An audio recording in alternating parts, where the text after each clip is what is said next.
आणखीन आज दुपारनंतर म्हणजे काही काही ठिकाणी दुपार 3च्या नंतर पुन्हा आणखीन पावसाचा जोर वाढत जाणार आहे, म्हणून हा अंदाज लक्षात यायचा.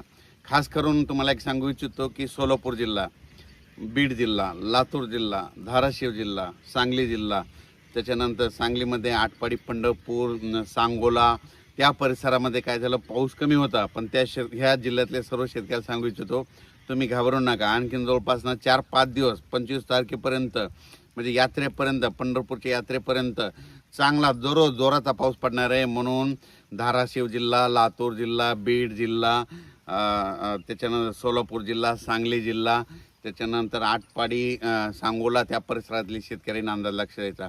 बारामतीकडे देखील चांगला पाऊस पडणार आहे, फलटणकडे देखील चांगला पडणार आहे, म्हणून हा अंदाज त्या शेतकऱ्यांनी देखील लक्ष द्यायचा.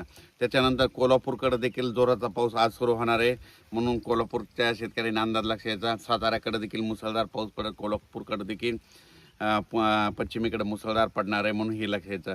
म्हणजे सांगायचं झालं तर रत्नागिरीपासून तर पालघरपर्यंत त्या संपूर्ण घाटमाथ्यावर आजपासून जवळपास 5 दिवस चांगला जोराचा पाऊस पडणार आहे, म्हणून हा अंदाज लक्ष द्यायचा. पुण्याकडे देखील आज जोरात पावसाला सुरुवात होणार आहे, मुंबईला देखील जोरात पाऊस पडणार आहे ह्या 5 दिवसामध्ये, म्हणून हे मुंबईकरांनी अंदाज लक्ष द्यायचा. नाशिकला, त्र्यंबकेश्वर त्यांनी देखील अंदाज लक्ष द्यायचा. मराठवाड्यात देखील आज दुपार, आता तर सध्या मराठवाड्यामध्ये परभणी जिल्ह्यामध्ये पाऊस चालू आहे, तर आणखीन तुम्हाला एक सांगतो, आज दुपारच्या नंतर परत जोराचा पाऊस पडणार आहे, म्हणून रात्री देखील जोराचा राहणार आहे, म्हणून हा मराठवाड्यातल्या शेतकऱ्यांना अंदाज लक्ष द्यायचा. मराठवाड्यामध्ये जिल्ह्यामध्ये सांगायचं झालं तर हिंगोली जिल्हा, नांदेड जिल्हा, परभणी जिल्हा, जालना जिल्हा, संभाजीनगर, धाराशिव आणि लातूर ह्या जिल्ह्यातल्या मराठवाड्यातल्या सर्व जिल्ह्याला सांगतो की तुम्ही म्हणजे ह्या 25 तारखेपर्यंत चांगला जोराचा पाऊस पडणार आहे, म्हणून अंदाज सर्व शेतकऱ्यांना लक्षात द्यायचा. कोणताच गाव आणि कोणता भाग वंचित राहणार नाही, दररोज पाऊस पडणार आहे, फक्त वेगवेगळा भाग कव्हर करीत राहणार आहे, म्हणून हा अंदाज मराठवाड्यातल्या शेतकऱ्यांना लक्षात द्यायचा.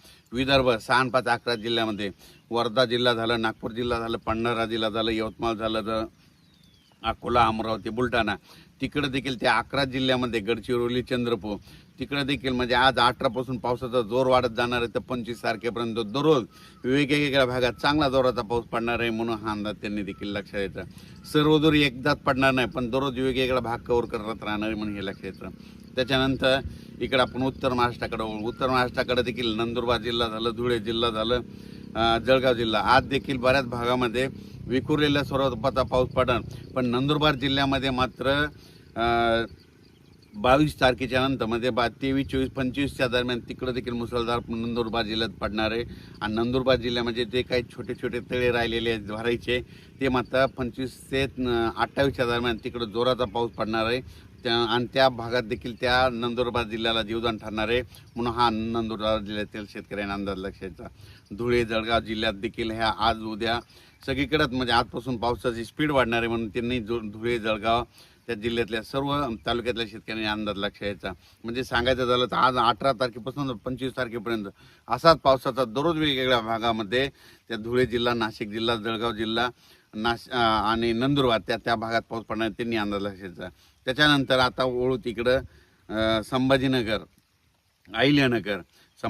अहिल्यानगर आणि ह्या जिल्ह्यातल्या शेतकऱ्याला सांगू, आज दुपारच्या नंतर खूप ठिकाणी बऱ्याच भागावर मोठ्या प्रमाणात जोराचा पाऊस पडणार आहे. काही ठिकाणी ओढे नाले वाहणारा पडणार आहे, काही ठिकाणी रिमझिम पडणार आहे, काही ठिकाणी चांदण्यास असतील तसा पडणार आहे, म्हणून संभाजीनगर जिल्ह्यातल्या शेतकऱ्यांनी, अहिल्यानगरच्या शेतकऱ्यांनी अंदाज लक्ष द्यायचा.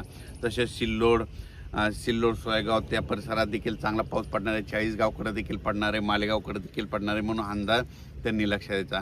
सांगायचं झालं तर एकंदरीत राज्यामध्ये आज 18 तारखेपासून चांगला पावसाचा जोर वाढत राहणार आहे, म्हणून हा अंदाज शेतकऱ्यांनी लक्ष द्यायचा.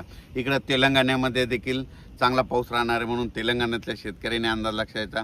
कर्नाटककडे देखील पाऊस पडणार आहे, आणि मध्य प्रदेशचे जे खंडवाचे आपले महाराष्ट्राचे जे काही लगतचे जिल्हे आहेत, मध्य प्रदेशकडे काय होणार आहे, 22-23 तारखेच्या नंतर एक लो प्रेशर आहे, त्याचं ते चक्रीवादळात रूपांतर होणार आहे. मग ते काय होणार आहे, नागपूरकडून भंडाऱ्याकडून ते काय होणार आहे, इकडं बैतूलकडे जाणार आहे, बैतूलकडून काय होणार, तसंच मध्य प्रदेश इंदोर करत ते चक्रीवादळ 25-26 तारखेच्या नंतर परत इकडं नंदुरबारकडे येणार आहे. आणि नंदुरबारकडे येत असल्यानं परत मुंबईकडे गरमी असल्यामुळे ते काय करणार आहे, परत मुंबईच्या समुद्रात खेचले जाणार आहे.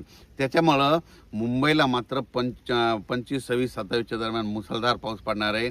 म्हणून मुंबईच्या जनतेने अंदाज लक्षाचा शेवटच्या आठवड्यात मुंबईला परत एकदा बऱ्याच भागामध्ये मुसळधार अतिमुसळधार पाऊस पाहायला भेटेल, म्हणून हा अंदाज लक्षात घ्यायचा. जास्त करून गुजरात बॉर्डरच्या त्या साईडनं जरा मुंबईकडे जास्त पाऊस राहणार आहे, भोईसर त्या पट्ट्यामध्ये, म्हणून ह्या अंदाज लक्षात घ्यायचा. ठाणे भोईसर त्या पट्ट्यामध्ये, म्हणून हे मुंबईकरांनी लगेच अंदाज लक्षात घ्यायचा. त्र्यंबकेश्वरकडे पाऊस पडणार आहे, त्याच्यामुळं परत एकदा गोदावरी नदीला पुन्हा पाणी येणार आहे. त्याचं पाणी पुन्हा गंगापूरच्या धरणात येणार आहे, म्हणून गंगापूरच्या धरणासाठी आनंदाची बातमी. जे निळवंडे धरण, भंडारा धरण, जे धरण आहेत त्या धरणात देखील परत काय होणार आहे, हे शेवटच्या आठवड्यात तिकडं जोरात पाऊस पडणार आहे वरती. त्याच्यामुळं तिकडं त्या धरणाच्या क्षेत्रातले लाभ म्हणजे कॅशमेट एरियात पाऊस पडणार, मग त्यांच्यासाठी आनंदाची बातमी. पुण्याकडे देखील पाऊस पडणार आहे, म्हणून पुणेकरांनी देखील अंदाज लक्षात घ्यायचा. सांगायचं झालं तर मी म्हटलं होतं ना जवळपास 15 तारखेपासून तर 30. सांगायचं झालं तर काय होणार आहे, हे पाऊस आहे ना, म्हणजे आज 18 तारखेपासून आणखीन स्पीड वाढणार आहे, 20च्या नंतर आणखीन जास्त स्पीड वाढणार आहे. म्हणून जवळपास 25-27 पर्यंत राज्यात सगळीकडे पाऊस पडणार आहे. आणि सगळं फक्त एवढंच आहे, फक्त सगळीकडे एकदाच पडणार नाही, फक्त दररोज वेगवेगळ्या भागात पडत राहणार आहे. म्हणून हा अंदाज सर्व शेतकऱ्यांनी लक्षात घ्यायचा. आणि तुम्हाला एक न्यूज आणखीन एक आनंदाची सांगू इच्छितो की आणखीन तुम्हाला 2 ते 3 दिवसामध्ये तुम्हाला एक आता टीव्हीला बातमी येईल, मीडियामध्ये येईल की जे पेरू देश आहे त्या समुद्रामध्ये प्रशांत महासागराचा तापमान तिथं थंड झालंय, त्याच्यामुळे तिथं ला निना उद्भवला आणि भारतामध्ये यावर्षी चांगला पाऊस पडणार आहे. अशी एक तुम्हाला न्यूज आता ह्या 2-4 दिवसामध्ये बघायला भेटेल. आणि तुम्हाला सांगतो ती आता जवळपास येईल तुम्हाला न्यूज, म्हणून हे तुम्हाला सांगू इच्छितो. कारण की तिथं जर समुद्राचं पाणी थंड झालं तर आपल्याकडे पाऊस पडतो, असं ला निना उद्भवतो त्याला म्हणतात, म्हणून तुम्हाला एक सांगू इच्छितो. सांगायचं झालं तर 18 तारखेपासून, आज 18 जुलैपासून ते 30 तारखेपर्यंत महाराष्ट्रातल्या सगळ्या जिल्ह्यात पाऊस पडणार आहे. कोणाचाच पीक सुकणार नाही, म्हणून ही सर्वप्रथम आनंदाची बातमी. राज्यात सगळीकडेच पाऊस पडणार आहे, फक्त दररोज एक दिवस इकडं तिकडं असा परत राहणार आहे. म्हणून हा अंदाज सर्व शेतकऱ्यांनी लक्षात घ्यायचा. अचानक वातावरण बदल झाला तर परत एक मेसेज दिला जाईल. धन्यवाद.